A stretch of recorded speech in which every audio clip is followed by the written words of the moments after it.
Now I'm going to be doing the Honolulu Marathon. It's very unique because that particular course is along the coast. I'm going to cross the starting line with my running shoes, take a 90-degree turn, jump in the ocean, and swim to the turnaround point, put my shoes back on, and then head back to the finish. I just want to meet this one doctor. He said, sure, go ahead. I met Dr. Sato, and that changed my life. He looked down, he sort of smiled, and he goes, well, it's all up here. And I said, okay, well, do you mind teaching? He goes, no, I would love to teach you. And from that day until the time that he said, you are free to go out and teach BFR to the world, was 13 years. With KAATSU, you're replicating exercise. Exercise is healthy for the human body, and when you put on these bands, it's engorging the limb and blood as if you were exercising. And so all of those hormones that are naturally produced by the body, the different organs in the body, are produced with the blood flow restriction bands. We even worked on comatose patients. People on comatose, we would apply these bands to maintain the physicality, their musculature and their vasculature as they were comatose. My mission, let's say, is to take his knowledge and what we've learned since then and share it with the world.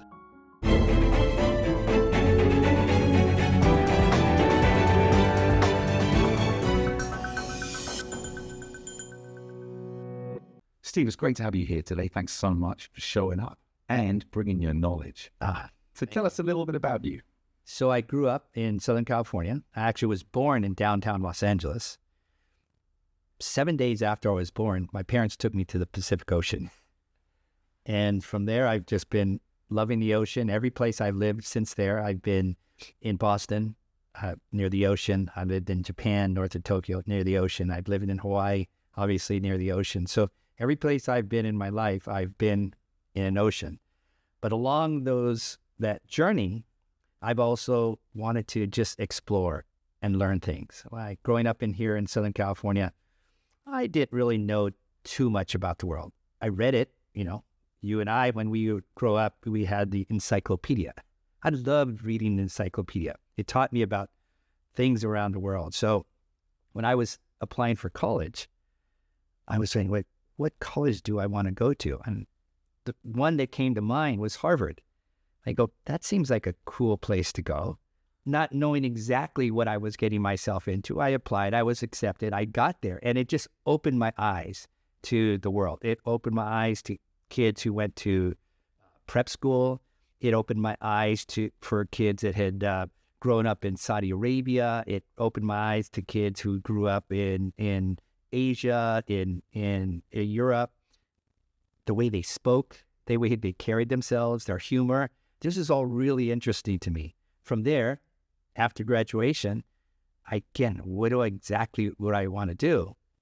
Well, one of my teammates, his father was a mayor of Honolulu. And he and I were talking, and he said, what do you want to do? And I said, I want to do something interesting. He goes, well, my father is a mayor of Honolulu. I said, well, I'm going to head over to Honolulu. And was there, for example, that it was in the 80s, and the Japanese were buying a lot of property, Rockefeller Center, Pebble Beach, and lots of Waikiki hotels and homes. So I thought, well, I need to know why the Japanese are purchasing all this property in America. What makes them tick? I found myself next in a R&D lab in Tokyo, just north of Tokyo, and working for Hitachi. And so every place I've gone, every place I touched, there may have not been an overriding theme, but there was a desire to see things that I had never experienced before, places I wanted to go, people I wanted to meet. So that was sort of the theme of my life. I just wanted adventure. I'm interested, though, because you talk about your teammate. Yes. What was the sport? It was water polo. So I'm not a big guy. I'm not a fast guy. I can't jump. I can't run too fast. But I can throw a ball in the water, and I can swim fairly well. And I just like the ruggedness of water polo. And think about it, rugby or ice hockey in the water.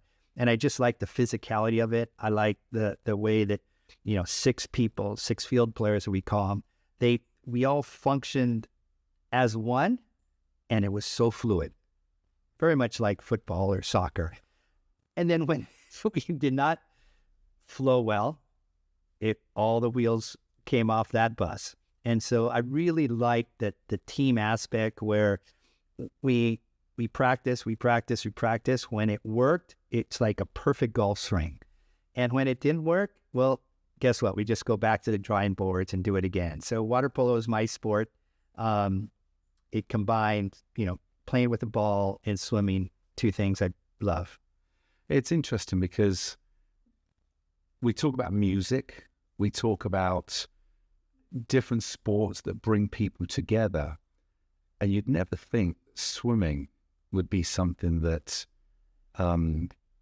is multicultural, because we kind of tend to be in the pool as a solo. I swim, I used to race triathlons and love swimming, but it seems like a solo thing. Yet it seems like it opened your whole world up. Oh, absolutely. So swimmers, you're right. It is a solo sport, but it's also a very cerebral sport, meaning that you're swimming either in a pool or an ocean, and you're just by yourself. There's nobody to talk to. You can go for a run with your friends. You can go to a cycle with your friends. You could be in the gymnasium with your friends. In swimming, you're also in the pool with other people, but you're not talking. You're not even looking at them unless they're in the same lane. And so all the conversations that you have as a swimmer are with yourself. And then you hit the wall, and imagine you have a team of 20 people, 30 people. Everybody's having a conversation with themselves. They hit the wall, and everybody wants to talk. Everybody has something interesting to say because you've had this internal conversation with yourself, and suddenly you hit the wall. And so when you have a group of people who are in this cerebral sport where there's minimal talking, minimal looking at people, minimal interaction, and then you stop swimming, or you're what we call dry land, you have these great bonds between the people because you bottled up so much while you're swimming, and then you're finished and you can share what's going on. And lo and behold, you're in a young swimmer or collegiate swimmer or later in the pros, we're all the same age, more or less. We all are experiencing the same things, more or less. And so what I'm thinking is what another person's thinking. And so not only have you thought deeply and repeatedly about what you're thinking, but then the other person, remarkably so, is thinking much along those same lines. So when you finally have this conversation, in between sets or, in the locker room, they're very meaningful, very profoundly deep. Yeah, it's almost like you're doing a personal meditation. Oh, yes. Your wife, and then I remember when I'd get up and go at 5:30 in the morning and watch the sun come up on my, 50th lap. Yes. It is. You really go into it's almost like you're unveiling the layers of onion of your own character as you are. But it's fascinating to know that from where you went to, and we'll come to this in a little while, to where you are now, the journey that you took was always adventurous. Yeah. There was always something. I don't think that changes with us, as we grow up. But what were you studying at Harvard that got those creative juices still free to flow and not just jumping into a business? So my major was economics, but I took the minimal amount of economics courses.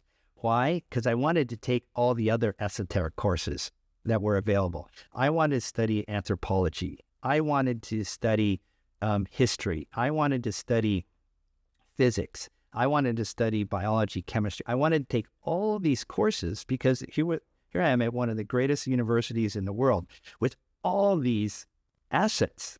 All the resources were just overflowing. I went to lectures by visiting scholars. I went to see talks by politicians. I would never have been close to a James Michener or a Secretary of State or a visiting Prime Minister, but here I am at the university, And sometimes I say, gosh, so-and-so is talking in such and such hall. I would just go and listen. I'd be fascinated. The same people that I was reading about in the newspaper or I'd hear some news on television, I was seeing in person. And so for me, going there and utilizing those assets, it wasn't as important as, the macroeconomics or microeconomics of this. That was fine. That was sort of just a stepping stone to exposing myself to all these different people, different way to express themselves. And I learned a tremendous amount, but it was sort of like fuel to the fire because I wanted to go to the Middle East. I wanted to go to Asia. I wanted to go to Europe because where did these people come from? They had talked about horseback riding. I'd never known a golfer in my life. They were talking about, playing golf. I would just we had kids or, my classmates, some of them were pilots. I was like, how did you become a pilot? You wrote a book? You wrote a book when you're 18? I would just, so fascinating how all these people had just done these incredible things. And I wanted to know how they ticked. Like, what was their drive? And what I found, what I observed in this, wherever I've been, Cambridge, Tokyo, Honolulu, is that people have this creative juice and they want to express it. And how you express it as an 18-year-old is different from your 22 to 32, 42, 52, etc. And I was just observing all these layers. I would look, and my roommates or my classmates would be listening to a lecture. And then I would look, they said, Steve, you sort of look like you're zoned out. And I was like, no. I'm looking how this professor presents the lecture. I was fascinated me how I'd never known a teacher who opened up a lecture with humor. But that humor tied together to that lesson or the key point there, I thought it was fascinating. Or in chemistry, they would explain something that I'd seen in nature, and then they would explain the chemistry behind it or the physics behind it. And so the way they expressed themselves, what they did, where they were going, was just always fascinating to me. So who was the one person that you experienced that you would say influenced your life the most, and how? It's easy to say your parents, but I'm going to say my parents. And the reason why is this desire for me to go from downtown Los Angeles in a trade school over to Harvard. They never said, I don't know about that, Steve. Like, oh, if you want to try, that's great. Make sure you have a backup plan, but try it. Yeah, I think I'm going to go to Japan. I never thought about going to Japan. Well, yeah, if you're going to go, have a good time. So they were always supportive of what I did. And so they never held back. They never cautioned me about anything. They just lived very moral, very supportive lives as parents. And they were my rocks. I knew always they're still alive. They're still living. They're still, doing the same thing to my children. Very supportive, just always there. You didn't have to worry about disappointing them. You didn't have to feel pressure that you had to live up to their standards. They are simple people, but they live very good lives. They're happy. At 80, 89, and 87, they're happy people. And I said, you know what? That's the kind of life I want to lead. Yes, I like adventure. Yes, I like going and visiting new places and meeting new people. But at the end of the day, they put their head on the bed and they're just happy. They fall asleep with a smile and they wake up with a smile. And I go, I want that. So yes, it's sort of easy to say my parents, but in this case, I profoundly mean that. No, that's beautiful. And I'm on the same page as your parents and on you. For me, the ultimate goal is happiness, because there's always blocks in the way, but when you find that peace, so I like it. So let's jump forward a little bit, because I know you still like to adventure. Yeah. I know that you don't settle. And sometimes people take settling as a form of, peace and happiness at times. But someone told me you're going into a race. Yeah. And you've got the Honolulu Marathon, which is kind of great. It's almost like this full circle of your teammate, Right. mayor of Honolulu, coming all the way back to there. Yeah. Tell me about what you're doing there, because it's a little different what you're doing. Yeah, so it's in a few weeks, and I'm going to be doing the Honolulu Marathon. Everybody knows that, 26.2 miles or 42 kilometers, except it's very unique because that particular course is along the coast. Secondly, it's one of the few major marathons. There's about 33,000 people who do that marathon. It's one of the few marathons where there's no cutoff time. So I said, wow, that'd be really cool. I think I'm going to swim one way and jog the way back. And so that's what I'm going to do. I'm going to cross the finish line. I'm going to cross the starting line with my running shoes, take a 90-degree turn, jump in the ocean, and swim to the turnaround point, get out, put my shoes back on, and then head back to the finish. Okay, so how are you going to get your shoes to that turnaround point? So I'm going to have a kayaker with me. And that kayaker is a good friend of mine. He and I have done lots of adventures together. Chris Morgan is his name. And I'm going to cross. He's going to be in a kayak. I'm going to have a dry bag, so place I can just put my shoes, my running shoes, shorts, and T-shirt, my phone, some food that I'll take with me, and then he'll kayak along with me. Again, because we can't see very far, even though it's a coastal swim. There are some, got to go around Diamond Head and a few other things. Got to go around the coral reefs. So as everybody else is out there running, some people very competitive, some people just jogging to make it, some people walking. I'm going to be, at least for half of it, for 13 miles or 21 kilometers, I'm going to be swimming over coral reef. It's actually 13.1 miles. I'm not going to rob you of that 0.1 because I know what it's like to swim just 0.1. You actually probably be swimming more than 13.1 because I know when you swim and you have to do the meandering around the coastal lines, you'll be doing more than 31. Do you have a expectation in time? Because it's a pretty crazy challenge that you're putting yourself through. Yeah, so if I can finish somewhere between 10 and a half and 12 hours, I'll be quite happy. And do you know what the tide's going to be? Is it with you or against you? It's against me. So in the case that there's the trade winds that are very, very hard. So if you have the tide against me and the winds against me, then I'll just reverse that. So I'll go on dry land for the first 13.1 miles, and then I'll swim back. And so my training has reflected that. So part of my training, I wake up very early, do my dry land training, and then jump in the water, as I did today. Other days, I swim first and then do my dry land training afterwards. So you always have to be prepared. Yeah. That's very smart. Have you ever done anything like this before? I did. It was, everybody, or many people know Mount Fuji, big, huge volcano just south of Tokyo. And there are 5 lakes of Mount Fuji. So there's 5 naturally formed lakes. And what I did is I swam each of those 5 lakes, and in between, I biked and ran. It was sort of a modified triathlon, if you will. When I finished, I was at the last lake, 5th lake, and then I jogged up to the tip of Mount Fuji. So that was my sort of, and that took about 5.5 hours for the swim, bike, run across the 5 lakes, and then up. Took me, I don't 3+ hours.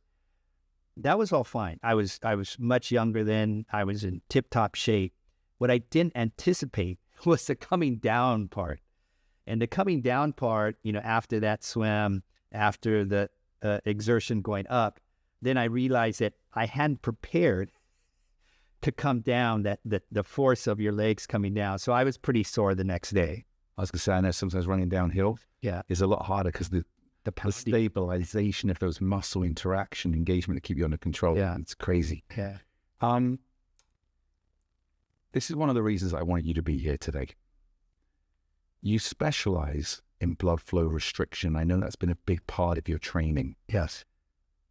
How did you discover blood flow restrictive training, and how has it changed your life?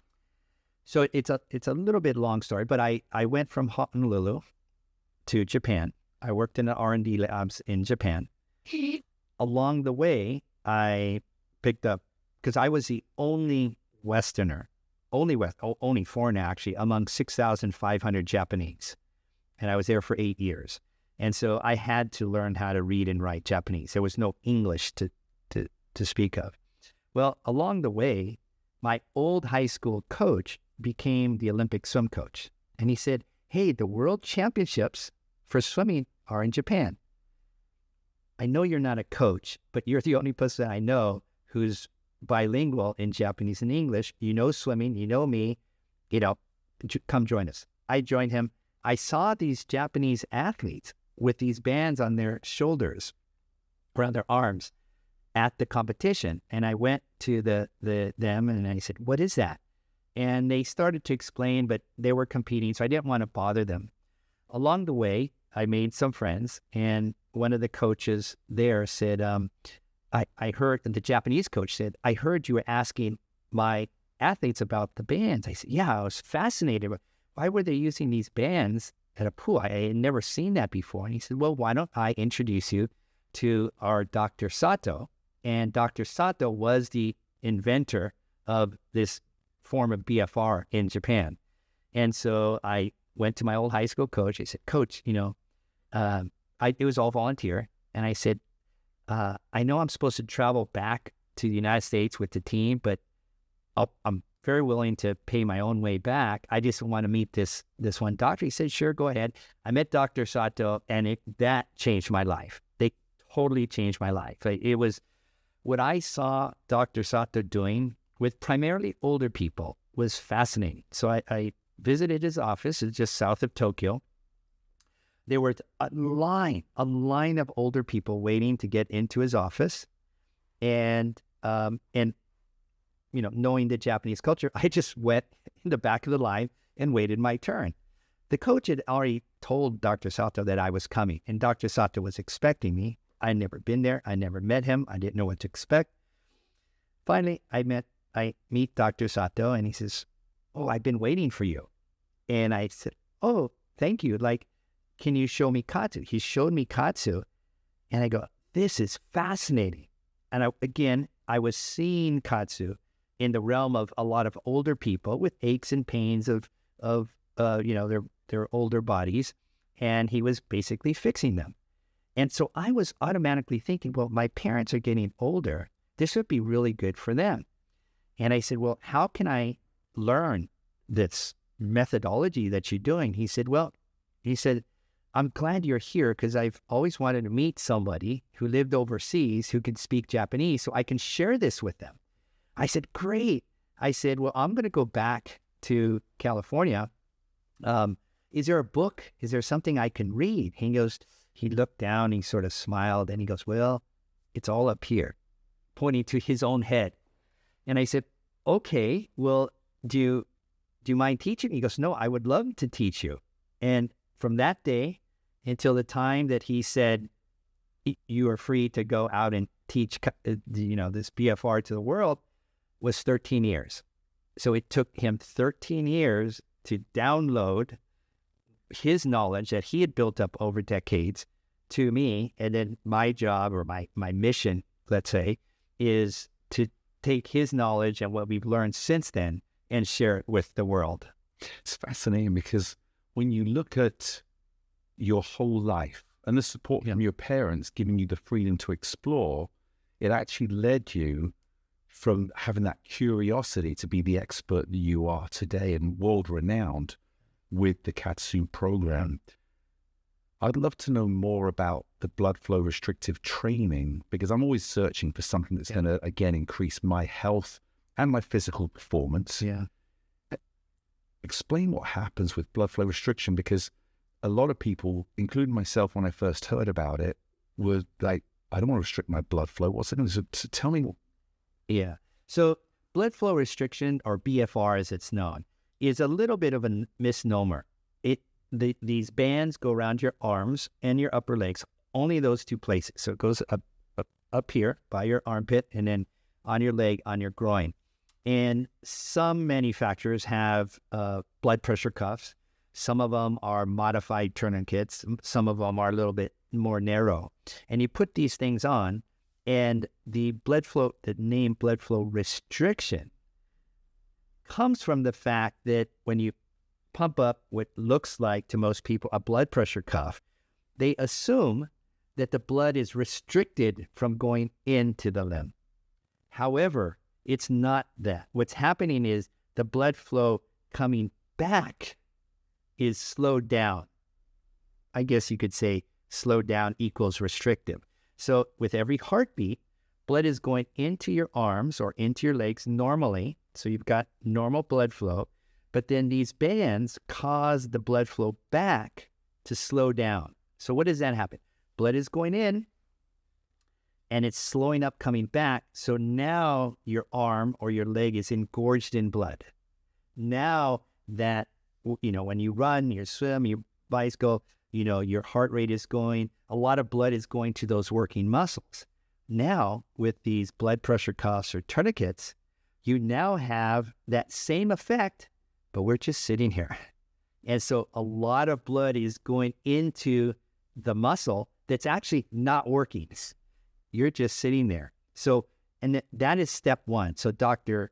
Sato and the cardiology team that I was a part of, we were understanding or studying the mechanism of what happens when a limb gets engorged in blood, and then you do no movement, or you do simple movement, or you do vigorous movement.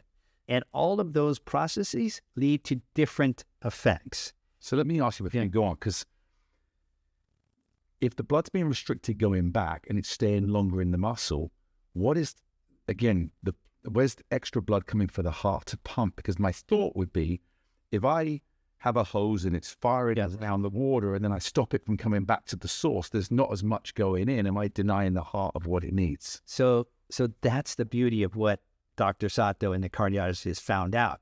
The body adapts. And again, it isn't the blood pressure cuff that you and I get the blood really, really tight. It's actually pretty gentle. So the relative amount of blood that's being engorged makes your limb gets a little pink or red. It's not a vast amount. It's a subtle amount. And the body is very, very good at adjusting to subtle changes in the body. So you undoubtedly know about, the high altitude training. So if you're at sea level versus you're at 6,000 feet or 2,000 meters, you have to adapt, and your body adapts accordingly. Same thing with KAATSU, is that when you do a slight modification of the blood flow, the rest of the body compensates for that, including within the vascular tissue. So when I engorge this in blood, and I do slight movement, it could be open and close my hand, it could be push-ups. What that triggers is a little bit of lactate, a little bit of I'll say, if you're doing it vigorously, discomfort. And that discomfort would be, the equivalent would be if I lifted 100 pounds of weight without these bands, and now I put the bands on, and now I'm only lifting 5 pounds of weight. But the effect that you feel is the same. Now, what does that do?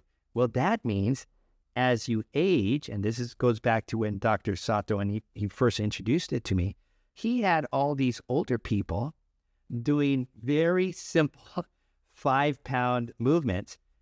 And we're talking about 70, 80, 90-year-olds with well-defined arms, well-defined legs, flat stomachs. And I was like, I want that for my parents. Like, that is cool. I want that for myself. It's like, it was really cool for me that, and as Dr. Sato explained, yes, you can do very vigorous movement. Yes, you can go for a 10K run. You can do all these things very vigorously, but life happens to us as we age, and we're not as energetic as we were in our 20s and 30s. So now you're in your 60s, 70s, and 80s. You can maintain your muscularity. You can maintain your vascularity using very, very lightweight or walking, not going for a run with these bands on. And that creates the internal atmosphere in your body that replicates that kind of vigorous training. So did Dr. Katz, I mean, Dr. Sato. Comes in. Yeah. So did Dr. Sato invent this, discover it, or was this something that was kind of common knowledge, but he was the expert in Japan? Like, he invented it. So it was very interesting how he came about that. He had a relative, they passed away. He attended the ceremony. In Japan, you sit seiza, which is you sit in a chair, you sit on your heels. Mm-hmm. And anybody who sat on their heels for a period of time knows that your legs start to go numb. Well, at the moment of discovery with Dr. Sato is when he was sitting on his heels, he started, as people normally, you start to massage your leg, trying to get some more blood flow there. And he felt his calf, and his calf was rock hard. And the moment he said, well, wait a second, because he was into powerlifting and he was younger years, I said, wait, my calf is hard as if I was lifting weights. And his immediate thought was, well, if I'm sitting like this and blood isn't going in, it must be restricted. It must be blood flow restriction. Well, that was 1966. It took him until 1973, so a good, 6 years, he was just experimenting with all kinds of stuff. He first experimented with bicycle tires, then he comes from a family of physicians, so they had all kinds of medical stuff. He was experimenting. He realized it by 1973 that it wasn't the restriction of blood flow going in, it was a modification or slowing down of the blood coming back. And he has meticulous notes where he would measure his bicep, he would measure his quadricep, and he would do an experiment over weeks or months, and he would see the effect. Literally in the early years I've seen at his office, he would put stuff around his chest, around his head, different parts of his middle of his forearm, etc., because he didn't understand initially what was happening in the body. Then in 1973, he realized the mechanism of this phenomena that was happening in the body. From 1973 to 1995, he opened up a clinic, and he just started to get these incredible people, just word of mouth. You go to Dr. Sato, and he can do all these things, and you don't need to do physical therapy, you don't need to lift weights, et cetera, et cetera. So he's had this almost a cult following. And gradually, the University of Tokyo, so the #1 university in Japan, some of the exercise physiologists heard about this Dr. Sato. They visited Dr. Sato, and they were like, how he wasn't a doctor then. So, this guy, Mr. Sato, what does he know? We're the esteemed scientists and physicians. We know the body, we know physiology. They visited him, and they were immediately taken aback. But, oh my God, this is so easy. And they saw his clientele at that time. And so his clientele kept on growing and growing and growing. It was all word of mouth, 100% word of mouth. And because people could physically see their next door neighbor or their friend who was suddenly getting fit. And we're not talking big muscles. We're just talking a very healthy, fit adult. And then gradually athletes started to go, wait a second, I'm either on the bubble of being in the professional leagues in Japan, or I'm in the bubble of getting a college scholarship. And so athletes started to do it. So all this time, Dr. Sato was collecting this know-how on how to do it. That's why it took him 13 years to download all of this stuff with baseball players, sumo wrestlers, quadriplegics. We even worked on comatose patients. People on comatose, we would apply these bands to maintain the physicality, their musculature and their vasculature as they were comatose.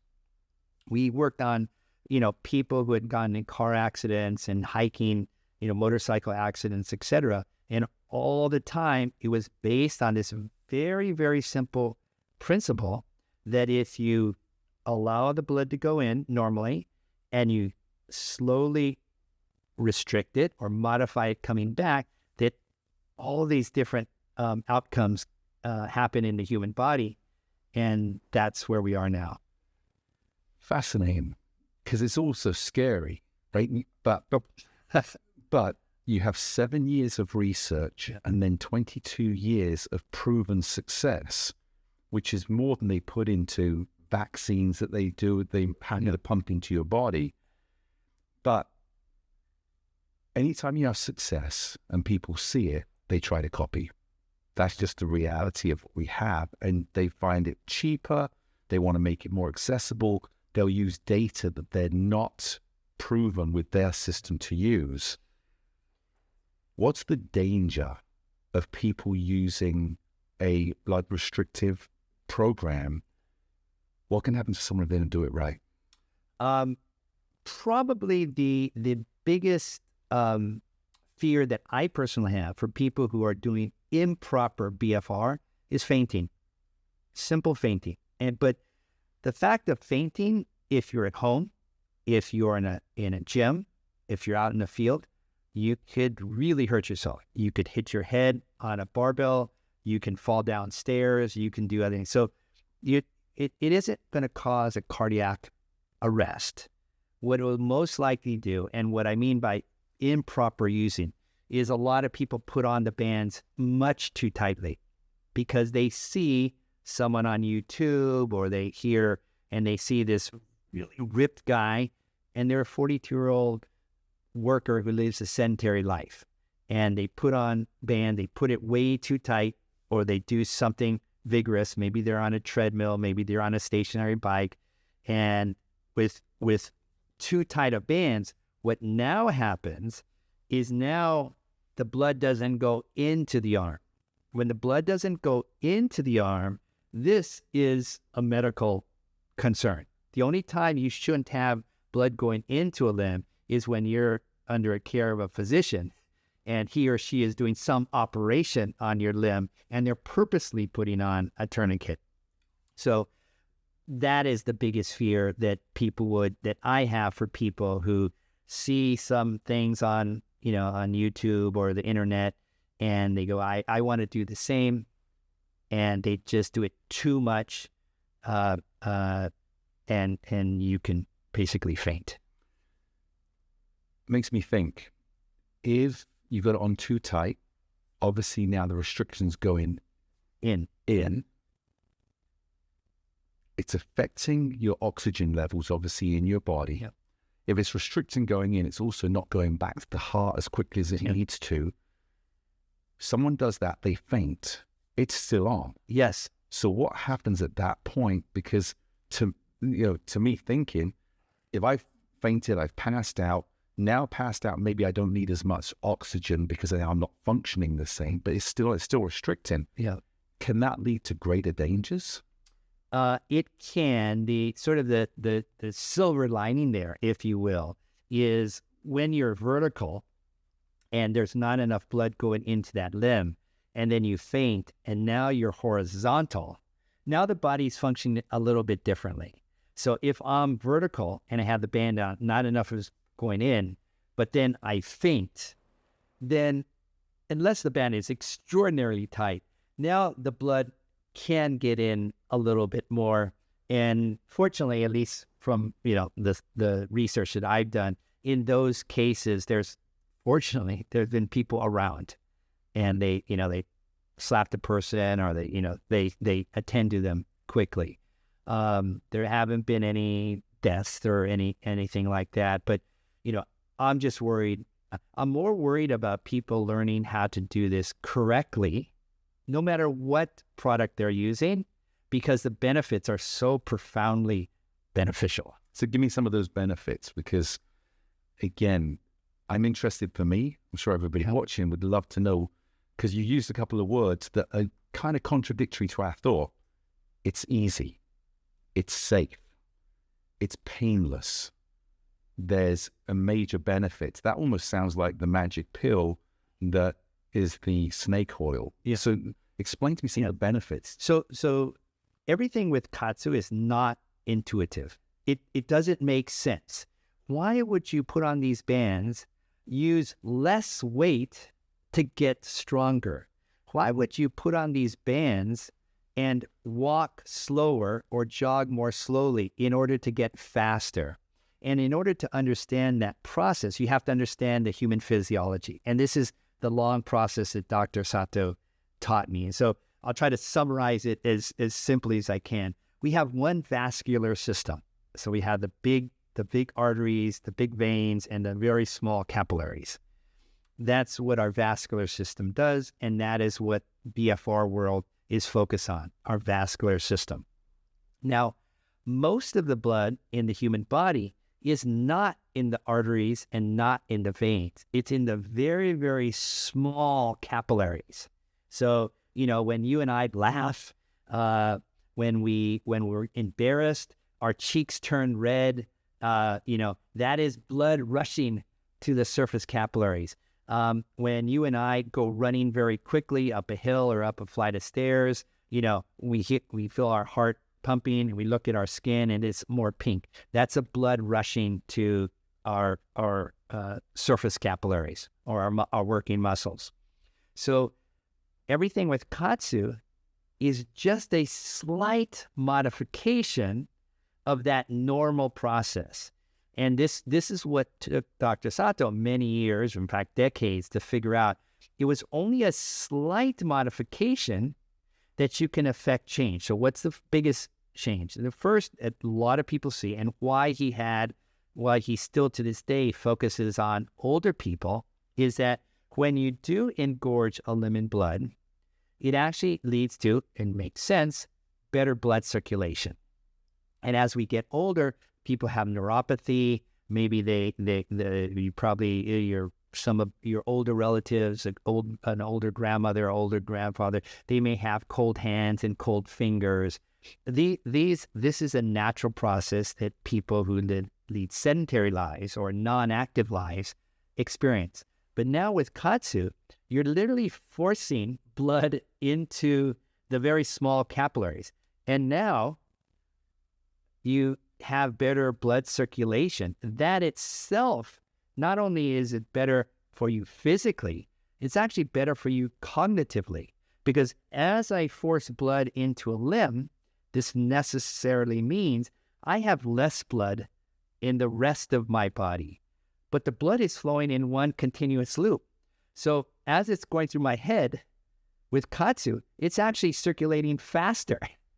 And when you have better circulation in your brain, all things equal, you're cognitively more aware. That's why we have a lot of performers. It could be an acrobat. It could be a businessman. It could be someone pitching a show. They're doing KAATSU before. Why? Because it keeps them mentally alert. When you have to make that pitch to a TV show, when you have to make that pitch to an investor, when you have to make a job interview, and you want this job and you need to be, at the top of your game, a lot of people are using KAATSU to get that in. So blood circulation is great for the brain, great for the body. The second is the secondary effect. So as I engorge the limb in blood, and if this is a representation of a vein or an artery or capillary, with every heartbeat, dun, dun, dun, dun, it's moving. When it moves, different molecules are produced.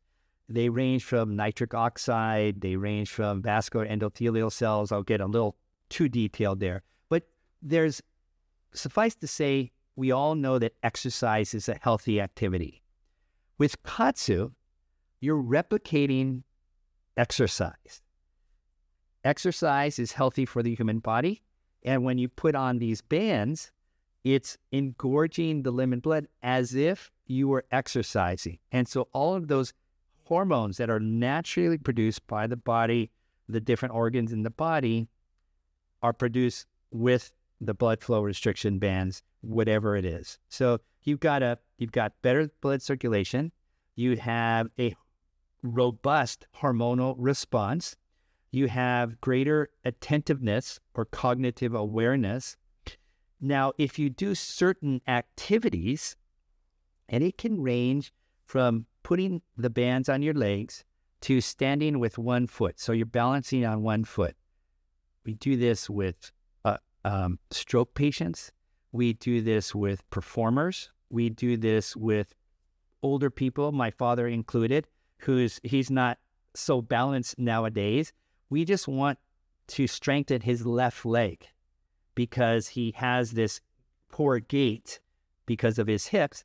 And we're trying to strengthen one part of his body in order so he's not walking poorly, so he's stronger. So there's many protocols that Dr. Sato developed over the decades that it can affect change in the forelimbs and your core and your brain. What I love, and this is what I'm always seeking, what I'm searching for, is natural. And it's the body, which I believe is born to heal. I believe the body is an incredible self-healer when it's given the right tools to allow its own mechanics to kick in. Does the blood change? I've done some studies and looked at how even the molecular makeup within the body can change from inflammation, contamination, blood flow that is, again, contaminated can change even the shape of the cell. Yes. What happens with KAATSU? Yeah, say what you actually nailed the core of KAATSU, and you mentioned that because our body is innately robust. It is innately resilient. It is innately strong. Now, we lead in contemporary society. We live much differently than the human race lived 100, 200, 300 years ago. If you and I were next door neighbors 100, 200 years ago, we might have been fishermen. We might have been farmers. We might have been, working with horses. We would most likely be doing something very, very physical. And and there was no Social Security. There was no retirement accounts to take care of us. We worked almost all our lives unless we got injured or gravely ill.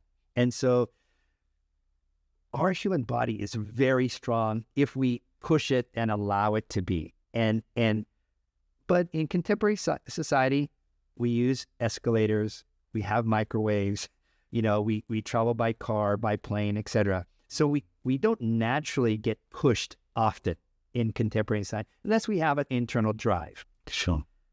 Not everybody has that internal drive to be as physically robust as possible. And a lot of people just enjoy a desk work. They come back home, they eat dinner, they plop themselves on the couch, they watch TV. And so they go to work either in a train or bus or car. So and they're just too tired to do stuff.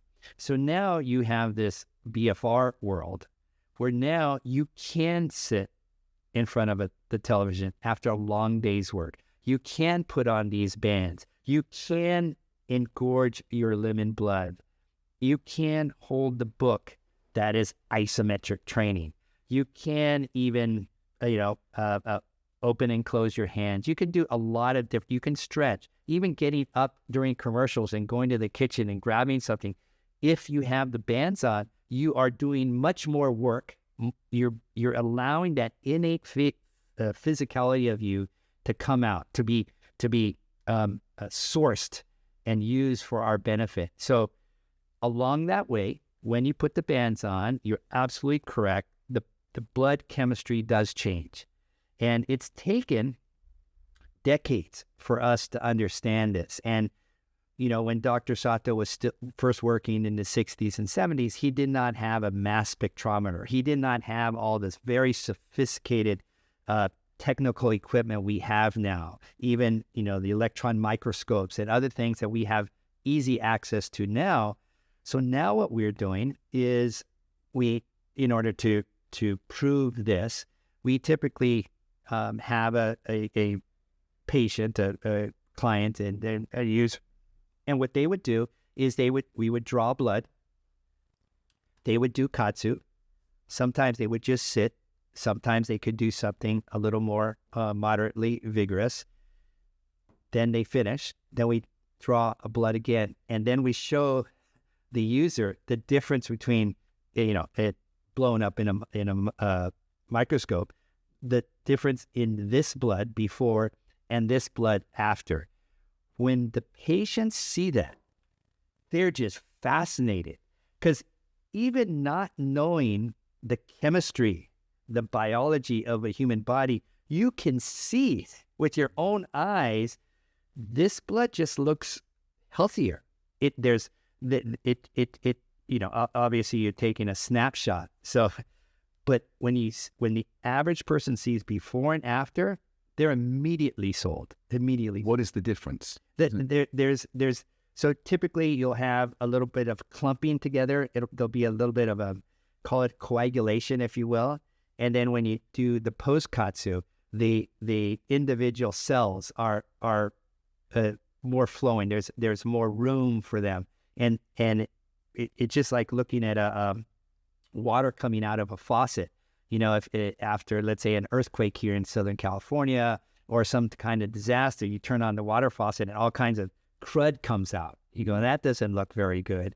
But in normal times, you turn on the water faucet and things just flow easy. Just visually, you can see this coagulation or this clumping is not as good as this free flowing, whether it's water or our own blood. Shows that movement around the body, like you said, even with something like neuropathy, where there has to be the lack of blood flow and the neurological ability to get to the parts of the body. It kind of made me smile inside a little bit, because I'm thinking, we know exercise is so important. It's almost like the blood flow restriction is actually letting the blood exercise itself, which means if we can support our blood flow, so will that support our health. Yes, 100%. We call that exercising from the inside out. So when I first explain it, sometimes when we're talking to physicians or scientists, we can use, multi-syllable scientific words. But when we talk to someone who doesn't have that kind of education, we simply say it's exercising from the inside out. And when we put on the bands and they can see their blood and their skin surface changing color, it makes sense to them. They don't need to know the hard scientific terms. They can see it for themselves. And when we have, especially with older people, but also with athletes, so we work with a span of humans, very, very elite physical specimens that are just run fast and jump high and can do all kinds of things with their body. And then older people who are limited in their mobility, their strength, etc. Well, both sides, these elite athletes and these older individuals, when we do BFR on them, they actually incrementally improve, which for the elite athlete is great, because you're not going to take an elite football player or soccer player and you're not going to make him or her run really, really significantly faster. But if you can make them incrementally faster, that's all you need to gain the edge in the game. Older people the same way. Their back hurts or they can't raise their arm too high. And suddenly, after KAATSU, they can incrementally go higher. Same with the elite athlete. They go, ooh, that incremental benefit, I get it. It's really, really important. And he said, well, keep on doing it, because the human body, if we can incrementally, it's sort of like finances. If you could invest a little bit over time, the benefits are going to be great. It all sounds almost too good to be true, except I know it's true. I've done some research on the blood flow restriction, like I said, and BFR is still not accepted in the way that it should be. And sometimes that's because people are trying to sell programs that you need under the pretense that without it, you're not going to do well. When, again, I'm a big believer, we've got the tools, how do we unleash them? But who should not use the blood flow restriction? Because is there any physiological setup that wouldn't work? So what I learned from Dr. Sato and the cardiologist is from 2004 to 2014, we worked with a little over 12,000 patients. They were all patients under the cardiology team. So they were, by nature, older people, cardiac issues, who were either feeble or not so active. And so we learned how to use, and Dr. Sato and I were discussing all this time, is that, outside of Japan, In Japan, the sensei or the doctor is almighty. Here in the United States, well, if you don't like what that doctor says, I'll go over here. And if I don't like what this doctor says, I'll just do it myself. So it's sort of a wild, wild west over here. And over there, it's very, listen to the sensei and you'll be fine. So we knew that we had to test KAATSU on the most vulnerable patients, people with cardiac issues. If we could prove that the system that Dr. Sato and the cardiology team developed was safe for those people, then it would be safe for most people. And so what we say is if you have a cardiac issue, A, obviously speak to your physician. B, absolutely 100% follow the protocols that were already tested and proven and published in scientific research that we've done before. Don't go off on your own tangent because you think it's good or you read something. Follow the protocols that over a 10-year period with over 12,000 people were proven to be safe. And that is hard for a lot of people to grasp because it's meant to be gentle. Right. It's meant to be subtle. And sometimes, obviously in our Western society, we don't like subtlety. We don't like patience. We want to get there. But with improving blood circulation, improving our hormonal responses in our body, making incremental improvements, it does require gentleness. It does require being subtle. It does require patience. So we always say, if you have those three characteristics, then BFR is for you. If you just want to get big muscles, well, go to the gym, do something else. But if you have patience, if you want to treat your body gently over a long period of time, then this is something you should seriously consider. So there's two questions that come up while you're talking. One is, I know from my experience and probably more from other people's experience, if they go to the doctor and say, I'm suffering from this ailment, they're going to put them on a drug, right? But they don't want them to feel the pain. They want to feel the effect of the drug, which may work for the first 2 weeks, 2 months. And then the body shuts down what it would naturally be doing because it becomes reliant on the drug. Then it stops working, and so they just up the drug.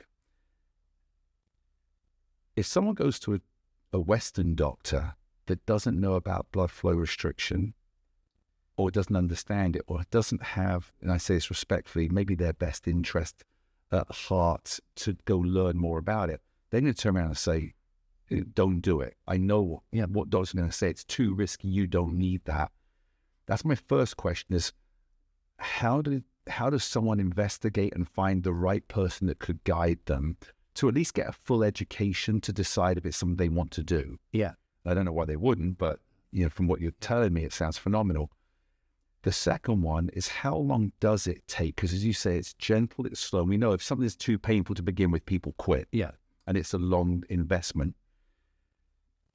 How long would it take? And obviously every situation is different, but what's the regular thing you're seeing from a start to an improvement? Yeah.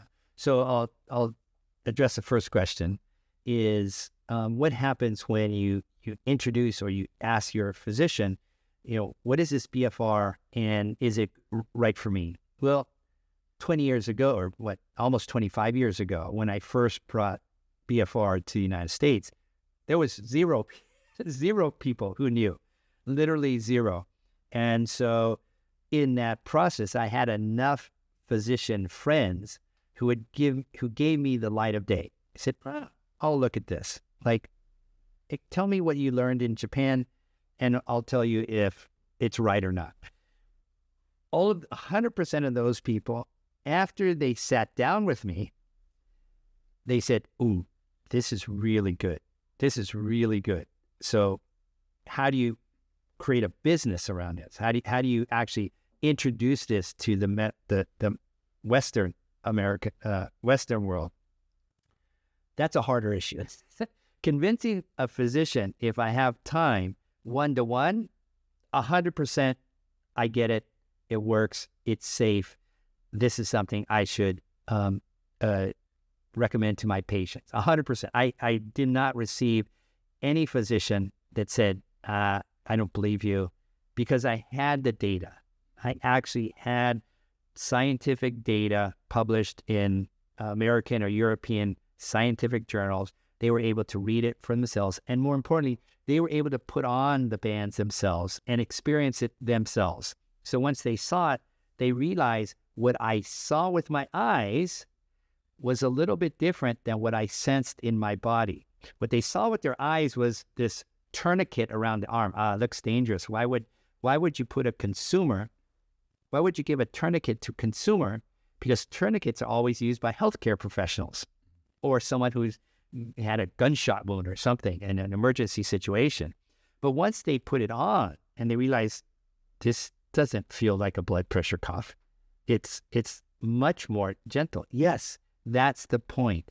So literally, when Dr. Sato, after that 13-year period, said, Steve, I want you to introduce this now to the world, I literally started with one physician. And from there, we are now in 70 countries. And it was literally, it was climbing Mount Everest. I mean, it was a lot. I got first, like a lot of people in this world who eventually find success. You get a lot of no's along the way, but you do get those few yeses. And once I had some physicians that were interested, then when I went to another physician, I said, well, why don't you talk to Dr. Chow? Why don't you talk to Dr. Lansbury? Why don't you talk to... And so we were able to grow from orthopedics to podiatrists to cardiologists to internists to... and so we reached different branches of people. Now, that's on the medical side. On the consumer side, it was actually much easier.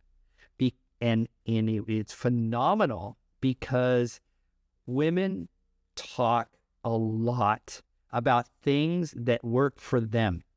When I'll take my own parents as an example.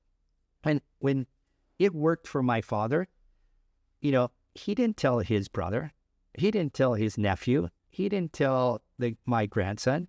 He just did it. When it worked for my mother, everybody in her neighborhood knew, everybody in her friends group knew, her distant relatives knew. Like when she was on the phone with somebody, she would be selling BF4 like I could not. She would say, I had this thing on and it was immediate. I felt pain immediately. I did this. Now I'm wearing, when's the last time you wore a tank top? To one of her older friends. I haven't worn a tank top in years because I don't want to show my arms. My mom would say, I'm wearing tank tops now. Mary, you're wearing tank tops? Yes. Do you know why? Because I'll be using these BFR bands. On the consumer side, to this day, in the 70 countries that we're in, over 70% of our users are women over the age of 60. Because when things work, they tell all of their friends. They tell everybody in their network. And so it was those women who, and women, at least in the United States, they're pushy. When they and pushy in a positive way, I want to say. When my mom went to her doctor and said, I'm using these bands. And he said, I don't know about that. She goes, no, really. You need to see it. So she puts on the band in front of the doctor and explaining in her own way how it works. And then, the doctor, oh, okay, I see. And it's that kind of insistence that for themselves it worked that they share with others. And the second question is how soon does this effect occur? Well, with pain it's very subtle. It's very personal to you. I have a pain in my knee, I have a pain in my shoulder, I have a pain in my elbow. And the moment that you provide a little bit, and this we're talking about the elite athletes and older people, when you can provide an incremental improvement, it's 1 or 0. It works or it doesn't work. Even if it was just a little bit of improvement and lessening of the pain, it works. Nobody says, Well, I thought it was going to be a difference between a pain level of 9 to down to 2. No, the pain level went from an 8 to a 7. It works. If you do it again, it might go from an 8 to a 6 and eventually to a 4. For them, that is an improvement. And so with pain, it's usually immediate, but it doesn't mean the pain went away. It just means that there was an incremental release of whatever you're doing. In terms of range of motion, a range of movement or range of motion, that's usually pretty quick within a week, or I'll say 3 sessions. Usually, again, because we're working with either elite people or the older people. At any incremental improvement, they know immediately. It is an immediate improvement. Now, this happy medium here of people who are somewhat active, I'll call them the weekend warriors, that takes more time because they're already somewhat active, they're already somewhat fit, and for them, they want to, in their mind, they don't want to see incremental improvement. They want to see large movement. And with KAATSU, you have to take time, and that would be anywhere from 3 to 6 to 8 weeks, depending on what you want to achieve. Now, go ahead. No, I was going to say, is that improvement speed, muscularity, better sleep, faster recovery, and can you overdo it? So we always ask the person, why do you want this? Oh, I heard from my neighbor that he's sleeping better, or I saw my coworker and she just looks better. So they're always coming to us for a reason, and then we share the protocols to achieve those reasons, that goal with that person. So if someone says, I want to lose weight because my daughter's going to have a wedding in 12 weeks, then okay, if that's your goal, using KAATSU, this is what you should do. That is different than the person who said, I just had a terrible accident. I tore my ligaments in my leg and I have a surgery in 4 weeks. What should I do? So each of these scenarios, we provide a detailed set of recommendations that people can follow because we know those protocols work. Yeah, it's fascinating because there's so many people that need the body to do what KAATSU is helping it do. It makes me want to understand even more a bodybuilder that wants to get bigger, for example, or a boxer that wants to be able to punch harder. Will KAATSU be great for them to achieve those goals with BFR, doing a similar training, but maybe not having to lift as heavy a weight so you're protecting the joints, but can you still get that same, muscular or speed effect? Correct. So whatever the athlete is, whether it's a bodybuilder or a boxer or a runner, whatever their goal is, we say don't change what you currently, how you got to where you are. Don't change that if they're happy with their performance. What you want to do is you want to overlay KAATSU with your current program. And what do I mean by overlay? So a bodybuilder, he or she is just in there pumping iron, really taking their body to the max. Or focus on the lifting, on the reps, on the weight, etc. They're usually putting less attention to their recovery. And so in this particular case, we tell the bodybuilder, you can actually get bigger or stronger if you use KAATSU as a form of recovery in between all of your workouts. So maybe you work on your chest only Monday and Thursday, or maybe you work on your lats on Tuesday and Friday, whatever it is. Now, let's say theoretically we're improving your recovery. Well, you improve your recovery, you're incrementally getting all of your workouts better. You do that over a season, and your ultimate season-ending performance will be greater. Same thing with I don't know, a cyclist, you name the sport. We take what they're currently doing. If we've got a young, let's say it's a young 16-year-old runner, and they go, I'm a good swimmer, I'm a good runner, I want to be a triathlete, and I want to work on my bike. I don't know the bike. Well, they're starting at a sort of elementary level. Then we introduce them. These are how cyclists use KAATSU for this. Start off in a very, very low pressure, decide on a pace. Then as the season goes on, don't increase the pace, increase the pressure. And we say to that individual, it is as if you are doing the same pace as you go up in altitude. So if I can run, let's say a mile, I'll just pick a number, at 5-minute mile at sea level, I'm getting in better shape if then I'm up at 3,000 feet or 6,000 feet and I can run that same pace. And that's what we're effectively doing with the KAATSU bands for this particular individual. So we work with ice skaters, wrestlers, boxers, MMA, swimmers, runners, rowers, basketball players, football players, you name the activity, and we have worked with the individual. We've gone into space. We've worked with people that are in submarines. You're in a submarine and you're in a very, very confined space for months at a time. There's mental stress. There's the inability just to go out and run for fresh air. You're here and, you can exercise while you're in this very small bunk that you're sharing with 2 other guys during a 24-hour period. And so we take what the individual experiences or wants to achieve, and then we apply KAATSU. We overlay KAATSU into their lifestyle.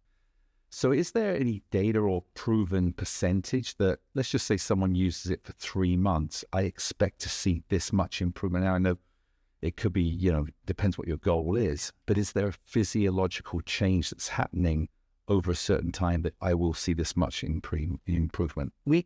That kind of data is more scientific. So it's through biomarkers, it's through blood testing, it's through other things. So we can say definitively, if you do this, then this percentage of growth hormone will be produced, or this amount of lactate is produced, or this or that and the other. It all depends on the individual who is trying to achieve something. And so we can't say, we haven't tested 25-year-olds, Olympic runners, what is the percentage increase? Because at the end of the day, on the performance side, we can prepare the body as well physiologically as we possibly can, but you're at the Olympic final or you're in World Cup, and then the mental pressure can overwhelm all of the physical training that you've done. But in general, what we tell people is give it 4 to 6 weeks. Tell us what you want to do. Write it down. Email us, whatever it is. We can tell you what has proven to be successful for other people. You can work harder. You can work a little bit less, but this is the formula that we want to provide to you. And we know that this formula has worked 100%, and it's worked. Now, we've had professional athletes. They have been given the BFR equipment. They're professional athletes. They have large salaries. They go home with the BFR equipment and they let it sit on their table or in their gym bag. They come back and say, well, it didn't really work. And because we have an app now, you can say, well, yeah, it didn't work. Did you even try it? So we always recommend for anybody who does KAATSU, do it at least 3 times a week, and ideally every day. Ideally every day. Now, we know you're busy. You might have a business trip. You might go on vacation. That's okay. Do it every day. And we have done this testing. There's a thing called VEGF, vascular endothelial growth factor. It's sort of a measure of how elastic your capillaries and veins are.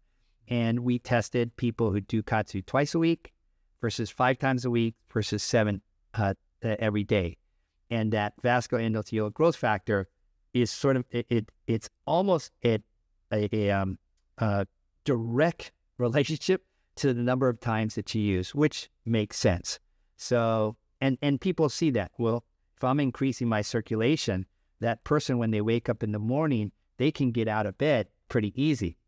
If not, they're just they sort of roll over and take pains. That's really what people are looking for.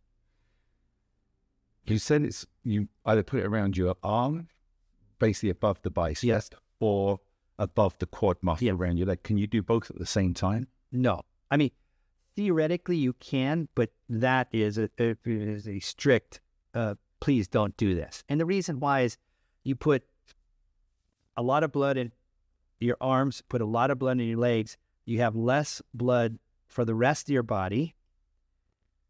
Most people probably could withstand that, but we have some athletes who then go out and run, or they do something extremely vigorous, and then they start to get lightheaded. And we did that once with the Melbourne Kangaroos. Australian rules football.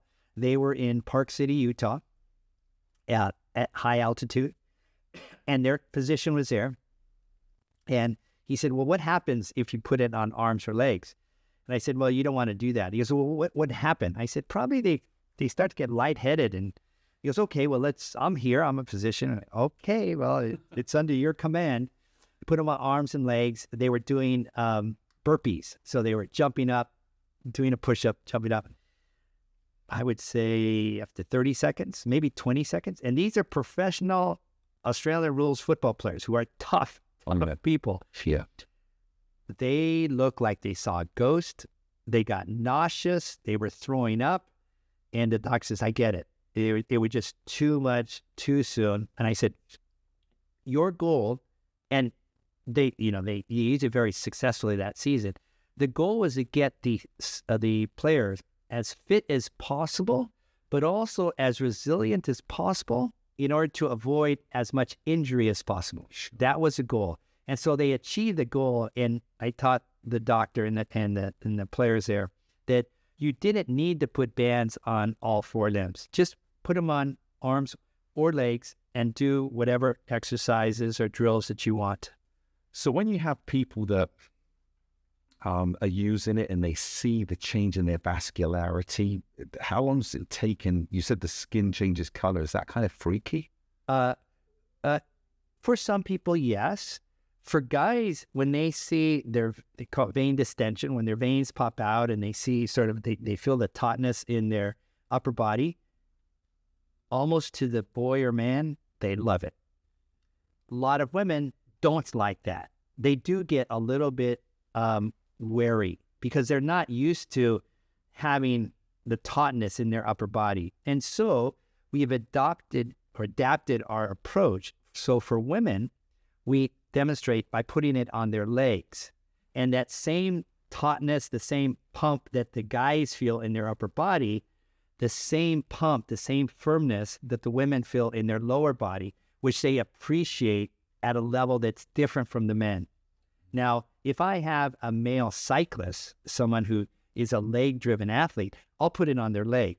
If I have a female butterflyer who is doing butterfly, well, this kind of upper body strength, she appreciates. So there's always an exceptions. And so what I've done, if you would like to try, I brought the equipment that I personally use and I enjoy, and we can try it right here.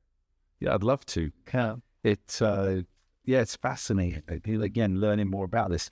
How long does the effect last when someone puts it on, they feel the pump? I know I'll find out now, but when they take it off, obviously the blood now is just, but will they have more of a firmness for long after? Yeah, you could, depending on how vigorous if we're talking about bodybuilders, if the bodybuilders use this in the gym as they're working out, they will feel it for hours. If you have a cyclist who's done a hard workout, either out on the road or in a stationary bike, they will feel for hours. If you're one of these older people who are doing very simple movements, probably 15 minutes. So it depends how much effort you put in to the length of the effect afterwards. But the effect internally is off the charts. Yeah. Yes. Let's go ahead. Okay, let's try this. So what do I do? So I'm going to turn these two on. I'll use one. You could put it either on your left or right arm. I'll do the same. And what you do is you put it in that crease above the bicep and above the tricep. I always put it over close. And you just slip it over your arm. And this is a large band. I don't know if you wear it works. And what we put it on is what we call one finger tightness. So it's tight enough so you can put one finger in between, but not two or three. If you can put 3 fingers in, it's a little too loose. Okay, so I've got to tighten. You get the then just all you do is just sort of winch it around a little bit tighter. And so this is our the one I use is I think that's pretty good. Nick. Yeah. The limit. Okay. All right. So we have it on. And this does not have any tube. Inside here is a compressor, a circuit board, and a battery. And we have an app here. And we need to connect this. If both of our lights turn blue, so it's connected right now. And I'm going to put it on arms. And now I'm just going to do it on the lowest one. I'm going to hit start. And you hear that sound. That's the sound of the compressor pushing in air in this internal air bladder here. Okay, I can feel it tightening. Yes. Very slightly. Yes. Not uncomfortable. Yeah, so basically you have this band that's around the arm, and then it gets inflated, slightly inflated. During this period of time, each one of these, what we call steps, the air inflates for 30 seconds and is deflated for 5 seconds. So 30 seconds of pressure, you felt it relief. Yeah. And then in 5 seconds, it's going to inflate again, but incrementally, very, very incrementally more. You and I can't sense that, but our capillaries can. And so when I start looking at we see here, I have more color on this arm because I have KAATSU versus this color. And in your case, I can start seeing a little bit I can see it over here. And again, I have this on the lowest setting. And so what's happening is blood is going in normally. And when it's inflated, then it's slowed down coming back. And that extra blood is in here. And so that is, you just look at this and look on either side and you can see. I can already see the change in the color. Yes. And it's subtle. It doesn't hurt. We can talk, we can eat, we can write, we can text, we can type while we're doing this. And that's how I usually use it. So if I started to do a bicep curl now with both arms, this one I would see it. You start the change. Yes. Yes. I'm looking at the color change. Yes. And so the more movement you do, you got a working muscle and it will get pinker and pinker. Right. And when we get a really, really high level athlete who is working really hard with KAATSU, they have so much blood and such great circulation that their arm gets red. It's rosy, it's red. In some cases, it's even a purplish color. And that's because their blood's flowing better, stronger. Better, stronger. Their capillaries are just so robust, so elastic, they're very supple. And as we age, obviously, the suppleness starts to decrease. But this is what the beauty of what Dr. Sato wanted to achieve was he wanted people in their 60s, 70s, and 80s to have this nice rosy color.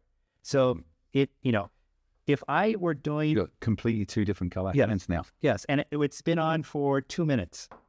Right. So what's happening here is my skin or my capillaries would only do this if I were working out hard. That was the only way that I could affect this change, or with KAATSU. And so that's what we're doing. It's fascinating because I can obviously feel the tightness, and I can feel now it feels like I have been working out. Like a fullness is a good way to put it. I would have said a swelling, but that's because I'm not using the right term. But it even looks like my hand got bigger slightly here. Well, your arm here is definitely bigger. I can see. Can I put that one on this one as well? So, but no, I can feel that. I mean, I just noticed I got this one upside down. You're like, it's okay. It doesn't matter because it's just around. Is it here? Is that what it is? It's okay. So it's not traditional. So a regular session is how long?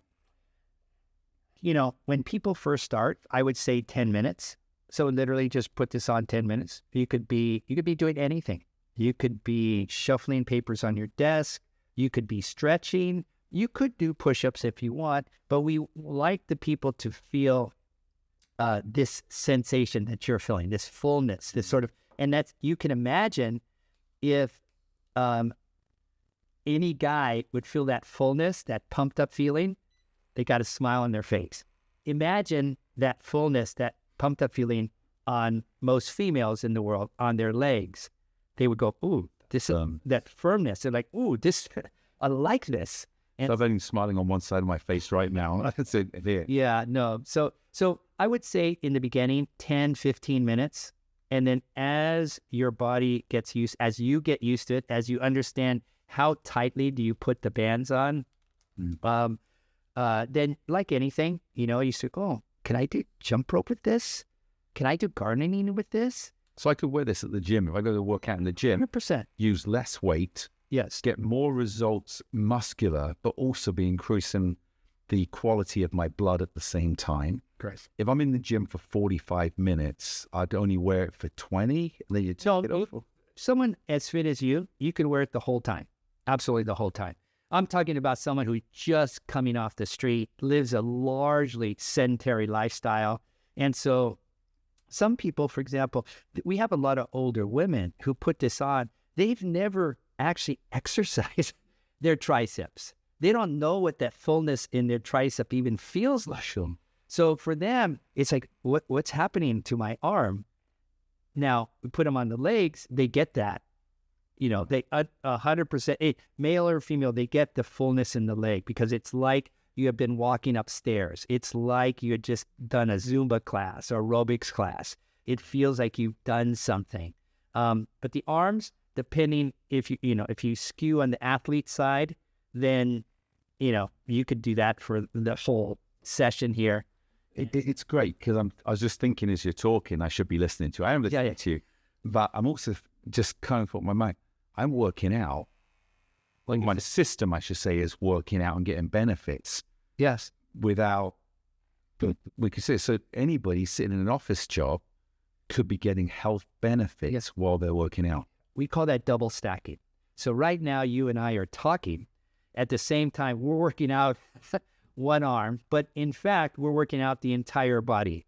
It just that the catalyst for that effect is this one arm. So this arm is getting the same effect? Not the same effect. It's getting an effect, lesser effect. Okay. But it's getting some effect. There's a crossover effect here. Yeah. So that's what we do. And that's why I tell people, when you buy this equipment, leave the equipment by the place where you're spending much of your time in a day. If you're in an office, leave it by your desk. If you work from home, leave it in your home office.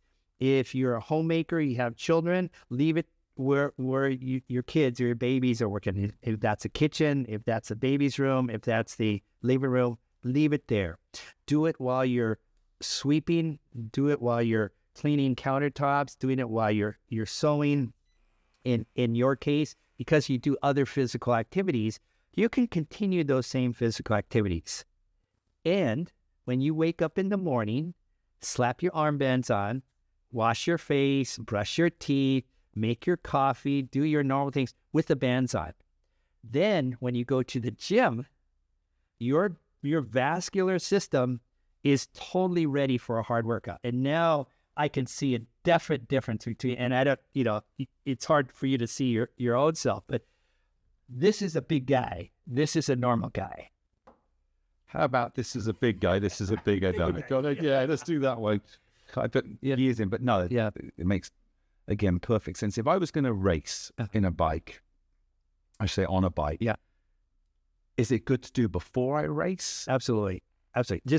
Just imagine this were a leg. You and I were a leg. This leg, after we've done just sitting here at KAATSU, you could be getting your bike out of your car, putting it in, you're getting it ready. You're getting your vascular system prepared, a perfect warm-up for your race. Perfect warm-up. You're not getting tired. You're not fatiguing yourself. You're preparing for a great competition. So on the bike, I want to warm my legs up? Yes. Okay. Yeah. Or you could do both. And what I always say for the athletes in the morning, and we did this at the Paris Olympics and the Paris Paralympics, when you wake up in the morning in Olympic Village, put the bands on and just do what you normally do. Get your bag ready, get your kit ready, get your gear ready, brush your teeth, wash your face, put on your makeup if you use that in your competition. If you're a leg-driven athlete, use the leg bands while you're then at the venue, in the stadium or the gymnasium, wherever you are. Then be very specific what you're doing. In the morning, just get your body just ready to rock and roll. Okay, so when you said do both, you're not doing, again, you said not at the same time. I don't want someone to get confused now, I understand. But you'd say use the arms first if you're a leg athlete, and then use the leg ones closer to the event. If you're an arm athlete, would you wake up, put them on your legs first and then arms before the event? So there it would be a little bit contradictory. There you would do the arms, always do the arms first, because the arms actually, they're more sensitive than the vascularity of your arms is a little more sensitive when you do have BFR on than your legs. The veins are longer. You have much more vascularity in your legs. Same way, you want to warm it up a little bit. We're warming up our legs right now with our arms. Okay, so it's getting the system going. Getting the system and then take it to the legs, which is a bigger muscle group, and so it takes a little bit longer to get the same effect of... That's true, but then we're talking about... So there's a difference between the leg-oriented athlete and then the upper body-oriented athlete. Both athletes, when you wake up in the morning, put the bands on your arms. When you're at the venue, if you're the leg-dominant athlete, then focus on the legs. Right. The arm athlete does a little bit different. Get the legs then similarly warmed up at your apartment, in the Olympic Village, at your home. So they may be using their arm and leg bands at their home before they even go to the venue. Okay. Then when they're at the venue, the upper body oriented athlete, then he or she is putting it on their arms. Okay. Yeah. Makes total sense. Yeah. It's fascinating. So the session is now finished. Yes. So that was, 10, 15 minutes. Yeah. And then if you want to repeat, you just hit repeat. If you and I wanted to go at a higher level or lower level, then we just hit custom and then we adjust this however way up down. How high does it go? 400. So you and I were at 220 or 230. Okay. Now if I hit 400, now we're and we could increase the time, up to a minute, and all that's a minute on the BFR. Yes. What's the release? Is it still 5 seconds? It can be, or you can go up to 20 seconds. And this is something that you teach people. Yes. So the people just it depends. And some athletes, different types of training. Most athletes have different types of training, and then they have different kinds of periodization. So you have your off season, your preseason, your middle season, and then your championship season. And in there, they're working on different things at different times. Same thing in any given workout. You'll have your warm-up. You might have a longer session. Maybe you're working on stamina. Maybe you're working on agility. Maybe you're working on plays with your teammates. Maybe you're working on speed. Those all depend, and this system allows you to be much more flexible in how you're attacking your program. So, for example, I'm on the highest level now. Yes. What I love about that is that you weren't scared, which proves how safe it is. In other words, I don't want to take you to the highest level because I'm worried that it could, which kind of actually proves the safety of it. Yes. Now, I wouldn't have taken you to the highest level unless we had done the previous set. Okay. So we had started out, everybody should start at the lower level, prepping our vascular system. And then I can see you vascularly, you're fine. And now I can see your actually vein is even popping out even more. I'm so vain. That was a joke. Yeah. So from here, what would be the next step now for me personally? Just like you said, doing it every day, 7 days a week for 10, 15 minutes a day while I'm getting ready in the morning, and I will have results. Yeah. So in this case, where you're working and doing it as a sort of a pre-warm-up, you will find your workouts in general will be elevated. Your body will just be ready for a higher level performance in each of the workouts. Now, if you wanted to take it up even a higher level, then over time, you could start elevating this. So over time, instead of just using it as you're waking up and doing your thing, maybe now you're using it on your legs in stretching. Mm-hmm. Maybe in the first part of your workout, you have them on your legs and you're doing a pretty good, moderate intensity. So over time, you just start adding additional layers of intensity, pressure, duration in order as you proceed through the season. Fascinating. And it's so simple. I mean, literally, I'd never put this on before.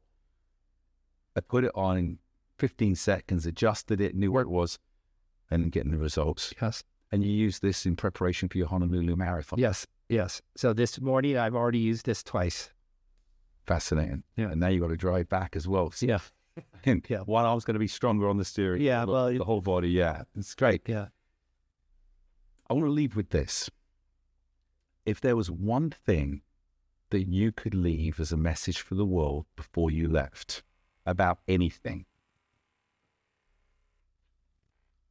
I'm going to have you turn this off while you can join something. Yeah. So all we do here is you just hit stop. Okay. It's off. So I'll leave. Yeah. Okay. So I'll start again. Yep.